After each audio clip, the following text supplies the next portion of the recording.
Hey guys, नमस्ते, जय हिंद। मैं उम्मीद करता हूं कि आप सब लोग बहुत अच्छे होंगे। तो जैसा कि आप लोग कमेंट करते हो कि मुझे बिटकॉइन का भी एनालिसिस चाहिए, क्योंकि बिटकॉइन का एनालिसिस एक बार मैं दे चुका हूं। खैर, एक बार नहीं, 3 बार दे चुका हूं। आज चौथी बार हम लोग डिस्कस करेंगे कि एग्जैक्टली बिटकॉइन में क्या मूव चल रहा है। तो आपके पास 2 ऑप्शन है, या तो इस काउंटिंग को 4 घंटे के टाइम फ्रेम पे कर लो, या फिर इसको डेली टाइम फ्रेम के चार्ट पर भी कर सकते हो। देखो, फॉरेक्स हो या कमोडिटी हो या फिर क्रिप्टो, आप इनको मिनिमम 2 आवर्स के टाइम फ्रेम पर काउंट कर सकते हो, और डेली के टाइम फ्रेम भी कर सकते हो, और 4 आवर्स के टाइम फ्रेम भी कर सकते हो। ऐसा इसलिए क्योंकि 24 आवर्स चलते हैं, ठीक ना। तो एनीवे, अब हम लोग डिस्कस करते हैं डेली टाइम फ्रेम के चार्ट पर। तो बीटीसी के चार्ट है डेली का, इसमें से जो हम काउंट करने जा रहे हैं, इस पर आप देखो कि प्राइस का जो मूव है यहां से स्टार्ट हुआ। मैं कई बार बता चुका था, और मैं आपको बाय भी दे रखा हूं। तो 19,000 के आसपास था, मैं बता रखा था कि आप इसको बाय करोगे तो ये 35,000 के आसपास जाने की संभावना है इसकी। तो वहां से प्राइस जो है 10,000 ऊपर आ चुका, मतलब 30,000 हो चुका है। अब आगे देखते हैं क्या होता है। तो पहले काउंटिंग सीखो कि काउंटिंग कैसे करते हैं। अब यहां से प्राइस स्टार्ट हुआ, तो ये अपना जो है ये इसको बोलते हैं, जहां से भी प्राइस स्टार्ट होता है उसको बोला जाता है बेस ऑफ जीरो, मतलब वहां से जीरो हम कंसीडर करेंगे, ठीक है। अब यहां से जो मूव स्टार्ट हुआ, तो इसमें 1 2 3 4 5 करते, इस पॉइंट को ए रखा है, तो क्यों ना हम इसको 1 रखें। मैं आपको बताऊंगा इसको 1 क्यों नहीं रखा गया है। अब इसको ए रख दिया। अब यहां से जो फॉल आया इसको बी रखा, ठीक है। इसके बाद आप देखोगे तो ए और बी, और इसको रखा गया सी, ठीक है। और सी जो है आपका बहुत अच्छा 5 मूव में गया है। तो ए बी और ये सी मिलाकर इसको बोला जाएगा फ्लैट करेक्शन, ठीक है। क्यों? क्योंकि बी आपका मोर देन 61.8% है। तो ये फ्लैट करेक्शन हो गया यहां पर।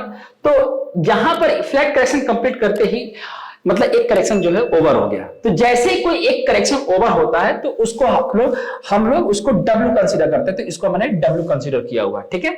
इसके बाद प्राइस का जो वर्टिकल फॉल आया है, तो आप इसको देखोगे तो ये आपका ए बी और सी के नेचर में आएगा। तो इसको जब एबीसी के नेचर में आया, तो मैंने इसको ना एक्स कंसीडर कर दिया है, ठीक है। तो अब बारी आती है कि क्यों ना हम इसको 1 2 3 4 5 के नजर से देखें। जैसे कि आप देखोगे तो हम इसको 1 भी रख सकते थे, और इसको हम लोग 2 रख सकते हैं, इसको 3, इसको 4 और देन इसको 5 कंसीडर कर सकते थे। ऐसा भी तो पॉसिबल है कि 1 2 3 4 5 कंसीडर कर सकते थे, बट हमने इसको 1 2 3 4 5 नहीं किया, इसको एबीसी करके डब्ल्यू रखा। ऐसा क्यों? क्योंकि ये जो टॉप बना है ना, ये टॉप मैं आपको कई बार वीडियो में बता चुका हूं कि कोई भी टॉप जो होता है वो टॉप मिनिमम 127% के रेशियो को मेंटेन करना चाहिए। और ये मेंटेनेंस जो है आपका हर सेक्टर में, मतलब हर इंडेक्स में होना चाहिए, चाहे इक्विटी, कमोडिटी, फॉरेक्स, ऑप्शन, जहां कर रहे हो वहां भी ये मिनिमम क्राइटेरिया है किसी भी इंपल्स का, राइट ना। तो ये जो मूव है ये यहां पर नहीं गया, ये 127% नहीं है, ये 127% नीचे है। तो 127% से जब भी कोई प्राइस नीचे होता हो तो उस प्राइस को बोला जाता है इरेगुलर प्राइस। इरेगुलर प्राइस बोलता है उसको, स्ट्रॉन्ग भी बोल सकते हो, ठीक है ना। तो इसको बी कंसीडर किया है, इसीलिए मैंने इसको ना 1 2 3 4 5 को कंसीडर नहीं किया है, इसको एबीसी कंसीडर किया, राइट। अब यहां से वर्टिकल फॉल आया, तो इस वर्टिकल फॉल को एक्स कंसीडर कर दिया गया है। इसके बाद एक्स के बाद जो प्राइस गए, तो आप आगे जो चीज देखने वाले हो, देखो ये जो बनता है आपका डब्ल्यू, एक्स और वाई, ठीक है। तो डब्ल्यू जो है ये 3 मूव में जा सकता है, और एक्स जो है आपका ये भी 3 मूव में जा सकता है, और वाई भी आपका 3 मूव में जा सकता है। तो ये जो एक्स है इसको 1 ही कंसीडर किया जाता है, इसको 1 कंसीडर किया जाता है हमेशा, ठीक है। तो ये कितना हो गया? 3 6, और ये आपका मिलाकर 7 हो गया। तो ये आपका ये मैक्सिमम है, मतलब आपका डब्ल्यू एक्स वाई जो है इतना चाहिए ही चाहिए, ये क्राइटेरिया है, ये रूल्स है कि कम से कम इतना चाहिए। लेकिन एक मूव और ऐसा हो सकता है कि जैसे कि आपका ये डब्ल्यू हो गया, और ये एक्स हो गया, और वाई है, तो ये भी सिंगल लेग में आ सकता है, ये भी सिंगल लेग में आ सकता है, और ये भी आपका सिंगल लेग में आ सकता है। तीनों सिंगल लेग में आ सकते हैं, उसकी पूरी पॉसिबिलिटी है, ठीक है। या फिर यह भी हो सकता है कि कोई एक आपका सिंगल मूव में आ सकता है। जैसे कि सिंगल मूव में आने का मतलब यह हुआ, जैसे कि आपका डब्ल्यू, एक्स और वाई, तो आप इसको मान लीजिए कि ये 3 मूव में है, और ये आपका एक सिंगल लेग तो रहेगा ही रहेगा, ये भी आपका सिंगल हो सकता है, ठीक है।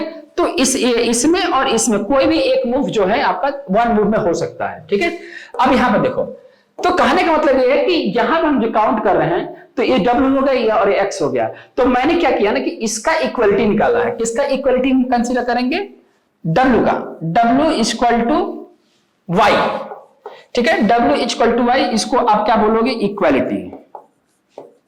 हमेशा ध्यान रखना ये इक्वालिटी के फॉर्मेशन में आता है, ठीक है, अल्टरनेशन के फॉर्मेशन में नहीं आएगा, इक्वालिटी के नेचर में आता है, ठीक है। तो यहां पे जाओगे WXY हो गया, इसके बाद प्राइस जो देख रहे हो अभी मतलब Y का फॉर्मेशन में है, लेकिन यहां पर WX और Y कंप्लीट हो चुका है, बन चुका है, मतलब 100% तो प्राइस आकर W जो है Y जो है यहां पर कंप्लीट हो गया है।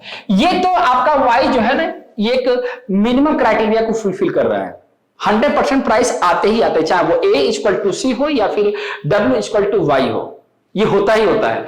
लेकिन अगर प्राइस इसके ऊपर जाना चाहता है, अगर जा रहा है प्राइस, तो ये प्राइस जो है आपका 161% तक जा सकता है। इसको बोला जाता है normal double correction, normal double correction बोला जाता है इसको, ठीक है। तो अभी मुझे ऐसा लग रहा है कि इक्वालिटी को मतलब इक्वालिटी को ये कंप्लीट कर चुका है। इसका प्राइस जो है आपका देखोगे तो 100% के ऊपर ट्रेड कर रहा है, जो 29360 के ऊपर ट्रेड कर रहा है, ठीक है। तो 100% के बाद जो आप देखोगे ना कि अगर इसके बाद अगर कोई फॉल आता है तो उसमें क्या करना है, तो अगर कोई फॉल आता है तो आपको यहां तक फॉल दिख सकता है, 27397 तक फॉल दिखता है, तो आपका ये बाई कराएगा, ये भी आपको बाई कराएगा, ठीक है। अब क्या करना है कि आपको ये 61% देख रहे हो ना, 61% जो 25620 है, इसके नीचे प्राइस नहीं जाना चाहिए। अगर इसके नीचे क्लोजिंग आ गया तो ट्रेंड यहीं से रिवर्स हो सकता है और आपका W equal to Y complete हो जाएगा। लेकिन सेल आपका जो बनेगा 61% के नीचे ही बनेगा, यहां नहीं बनेगा। तो यहां क्या करना है, तो यहां ये करना है कि इन केस अभी तो देखो 100% है, तो यहां भी रिस्क लिया जा सकता है बाई का। लेकिन अगर 27% 38.2% में प्राइस आता है तो वहां भी एक एक्शन लोगे, मतलब आप यहां पर लाइट ले सकते हो और यहां पर आता है तो थोड़ा सा और ऐड कर सकते हो, ठीक है। अब इसका मैक्सिमम जो डेस्टिनेशन होगा वाई का वो होगा आपका 50% भी रखा जाएगा, ठीक है। तो 50% 32681 है और इसको ब्रेक करता है तो फाइनल डेस्टिनेशन 35411 आएगा। तो जब यहां पर आएगा तो ये नॉर्मल डबल करेक्शन बन जाएगा और ये कंप्लीट, ये क्या कंसीडर किया जाएगा, ये आपका वाई कंप्लीट हो जाएगा यहां पर, ठीक है। तो कंक्लूजन ये निकला कि अभी इसमें बाई है, बाई इन डिप्स करके चलो। अब बाई करना है आपको किसके स्टॉप लॉस से, 61% के स्टॉप लॉस से बाई करना है और फाइनल डेस्टिनेशन 35411 का है, ठीक है। तो मैं उम्मीद करता हूं कि आप इस तरह से काउंटिंग करेंगे और इसी तरह से काउंटिंग को आप आइडेंटिफाई करना सीखोगे। ऐसा मैं इसलिए क्या हूं कि हर ऊपर जाने वाली चीज इंपल्स नहीं होती और हर डाउन ट्रेंड में आने वाली चीज करेक्टिव नहीं होती, ठीक है। आपको नजरिया बदलना है कि किसको करेक्टिव, किसको इंपल्सिव रीड करना है और किसको करेक्टिव रीड करना है, ठीक है। तो मैं उम्मीद करता हूं कि आपको ये वीडियो पसंद आएगी और अपना कमेंट दोगे, ठीक है। मिलते हैं अगले वीडियो में, अपना ख्याल रखना, जय हिंद।